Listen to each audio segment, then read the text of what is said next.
Please get ready for a dictation of exercise number 8 from English Shorthand Magazine.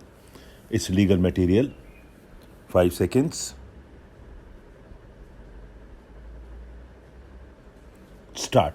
The first respondent resisted the suit, contending that the appellant had purchased the suit property during the pendency of her suit for partition, and that being a purchaser pendente light, the sale in his favor was hit by the doctrine of lis pendens, and therefore he could not claim any right in the suit property.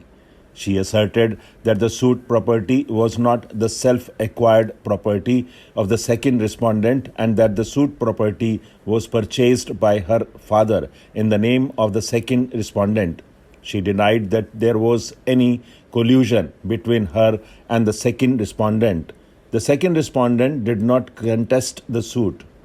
The trial court, by judgment dated 6/7/2005, dismissed the appellant's suit.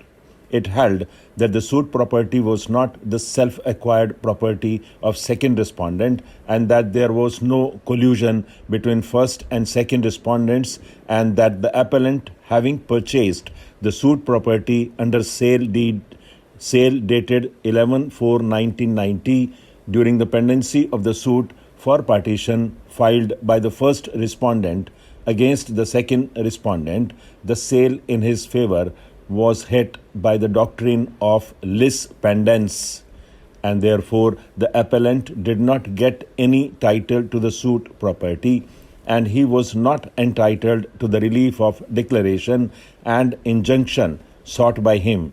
The appeal filed by the appellant was dismissed by the first appellate court by judgment and decree dated 26/3/2008.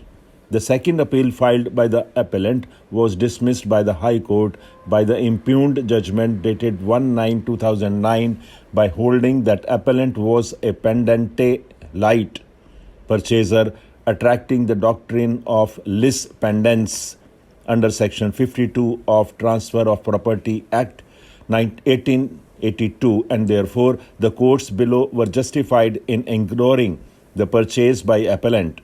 Feeling aggrieved, the appellant filed the present appeal.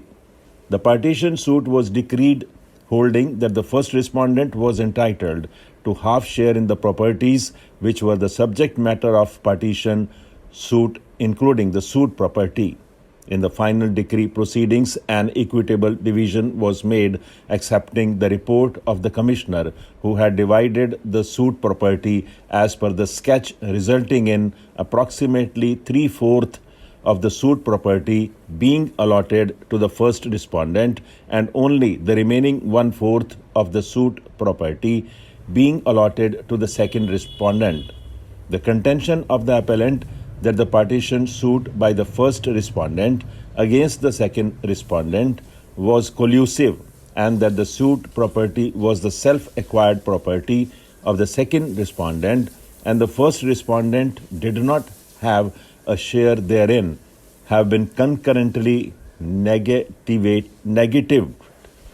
The alternative contention of the appellant that even if the first respondent had a half share therein, the division and allotment of the properties in the partition suit ought to have been made in a manner that the entire suit property was allotted to the share of second respondent. To work out equities was also negatived by the courts below. Stop.